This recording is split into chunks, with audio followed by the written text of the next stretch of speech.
The importance of this car cannot be overstated. So significant is the 2018 VW Polo Vivo that it warranted the use of a tie. Now, before we get into the nuts and bolts of what is destined to blitz the sales charts, let's offer you a young throwback and a little bit of context. As you know, the VW Polo Vivo was designed as a replacement for the venerable but ancient City Golf, which remains a popular piece of metal even after all these years. It arrived in 2010, nearly a decade ago, and became an overnight hit. A homegrown hatchback geared towards the budget end of the B-segment market, it went against the likes of the Ford Figo, Renault Sandero and Toyota Etios. Fun fact, nearly 193,340 units have been sold since its introduction. In 2014, the manufacturer rolled out an assortment of minor refreshments for their car, and a younger, plumper, scarf-wearing version of yours truly had the privilege of presenting that assessment for this fantastic channel. Indeed, times and fashions change, but there will always be a demand in market segments where affordability is the priority. In truth, based on the equity of the VW brand alone, the new Vivo would still sell by the thousands, even if it were not so good.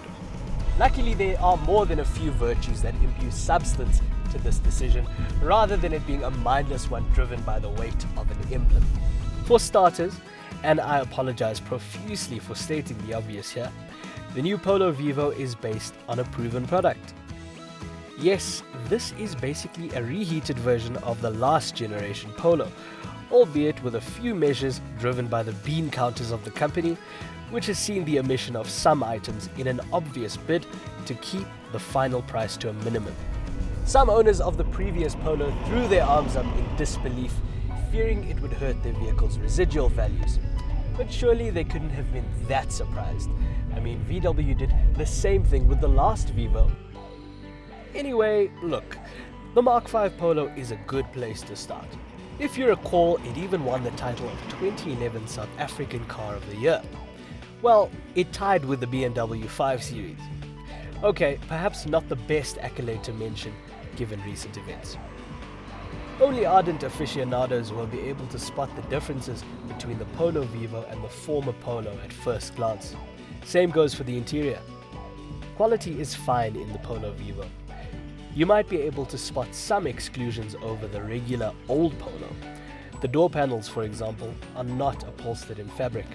And there are also novelties like this retro-inspired device with which to adjust your side mirrors. More contemporary, however, is the inclusion of a touchscreen interface in the upper-tier Highline model and this range-topping GT version. And this representative of the Vivo range is worth getting excited about.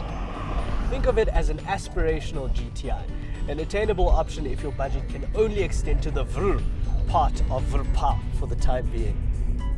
The GT packs that familiar 1-litre 3-cylinder turbocharged engine which, in this application, offers ample poke. How much poke? Well, enough poke to get the traction control light flickering in first gear under hard acceleration.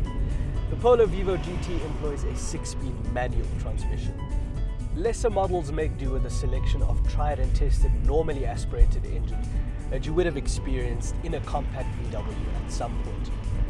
But I think the new Polo Vivo has its rivals beat in the areas of plushness and refinement.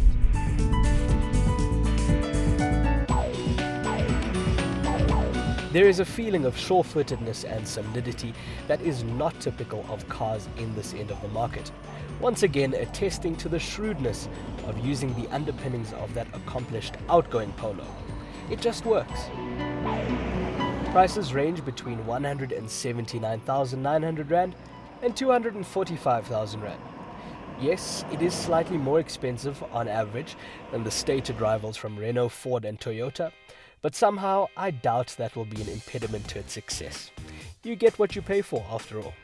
The new VW Polo Vivo, especially in GT guys, is a thoroughly accomplished budget car. It's a good product, one that's easy to recommend, and its popularity on local roads is pretty much guaranteed. So if you do buy one, be sure to invest in a good tracking system.